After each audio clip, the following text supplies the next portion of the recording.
Assalamualaikum warahmatullahi wabarakatuh. Perkenalkan, nama saya Sasmita Sakura, NIM 13141935 kelas 5B Manajemen Pendidikan. Di sini saya akan memaparkan materi mengenai analisis SWOT dalam pendidikan. Sebelum memasuki pembahasan, pertama-tama kita harus tahu dulu apa itu analisis SWOT dalam pendidikan. Analisis SWOT merupakan pengujian sederhana yang dilakukan terhadap sekolah untuk yang mengetahui beberapa komponen SWOT yang ada di dalamnya, seperti kekuatan, kelemahan, peluang, dan ancaman. Mengapa analisis SWOT diperlukan pada pengelolaan pendidikan? Karena analisis SWOT sangat penting dilakukan untuk pengelolaan pendidikan agar lembaga pendidikan tersebut memiliki daya saing terhadap lembaga sejenis. Daya saing tersebut bisa diberikan dengan added value atau nilai tambah dari suatu sekolah. Misalnya saja, di suatu daerah terdapat 2 sekolah. Satu sekolah punya keunggulan akademik dan sekolah lainnya punya keunggulan di bidang akademik. Kedua keunggulan tersebutlah yang merupakan added value dari sekolah. Keduanya digunakan sebagai senjata utama untuk memenangkan persaingan hati para calon murid atau juga orang tuanya. Nantinya akan muncul pertimbangan bahwa jika seorang anak ingin unggul dalam bidang akademik, maka silakan ke sekolah A. Begitu juga sebaliknya, jika seorang anak ingin unggul di bidang non-akademik, sangat tepat memilih sekolah B. Analisis SWOT tujuannya untuk mengetahui apa saja yang menjadi daya tarik atau kelebihan, bisa juga disebut dengan kekuatan. Kekuatan tersebut nantinya dibandingkan dengan faktor atau komponen SWOT, yakni kelemahan serta ancaman. Begitu juga dengan komponen lainnya.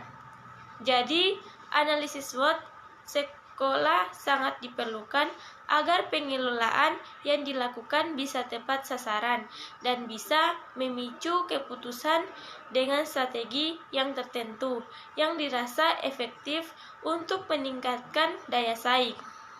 Selain itu, pada beberapa poin dalam analisis SWOT juga berguna jika suatu saat sekolah membutuhkan evaluasi. Bisa dengan melihat pada poin kelemahan dan juga ancaman. Selanjutnya ada contoh analisis SWOT dalam sekolah dasar. Yang pertama itu ada kekuatan. 1. Penerapan pendidikan karakter agar peserta didik memiliki budi pekerti yang luhur dan bisa diterapkan pada perilaku sehari-hari. Yang kedua, berupaya membentuk sifat eksplorasi agar murid bisa mencari berbagai informasi serta mengetahui subjek pelajaran lebih luas dan lebih mendalam. Yang ketiga, punya banyak siswa kompeten yang datang dari seluruh daerah. Yang keempat, SD favorit di daerah. Selanjutnya yaitu kelemahan. Yang pertama, terlalu banyak siswa sehingga kualitas peserta didik tidak bisa diawasi satu persatu. Yang kedua, tugas administratif yang menumpuk karena siswa yang sangat banyak. Yang ketiga, beban tugas yang terlalu tinggi bagi peserta didik. Yang keempat, memiliki jam pelajaran yang lama dan belum ada metode untuk membuat peserta didik merasa betah dan nyaman di sekolah. Selanjutnya ada peluang.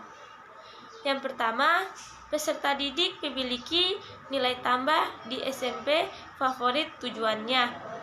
Yang kedua, menjadi sekolah dengan kelengkapan fasilitas terbaik. Yang ketiga, sekolah menjadi rujukan utama orang tua jika menyekolahkan anaknya. Yang keempat, teknologi informasi yang sudah bisa diakses oleh setiap guru. Selanjutnya, ada ancaman. Yang pertama, sekolah lainnya memiliki kurikulum yang fleksibel. Yang kedua, sekolah swasta lebih diminati jika kasusnya pada analisis SWOT sekolah negeri. Yang ketiga, sekolah lain mulai menerapkan pengembangan minat bakat peserta didiknya. Yang keempat, pemerintah memberikan peraturan agar kurikulum tidak bisa diganti sesuai dengan keinginan dan kebutuhan sekolah. Jadi, analisis SWOT sekolah bisa menjadi pertimbangan bagi pengambilan kebijakan di instansi tersebut. Dengan melakukan analisis SWOT, instansi pendidikan bisa mengevaluasi kinerja lembaga tersebut untuk masa lalu dan merencanakan masa depan. Baik, itulah hasil pemaparan materi dari saya. Lebih dan kurangnya saya mohon maaf. Wassalamualaikum warahmatullahi wabarakatuh.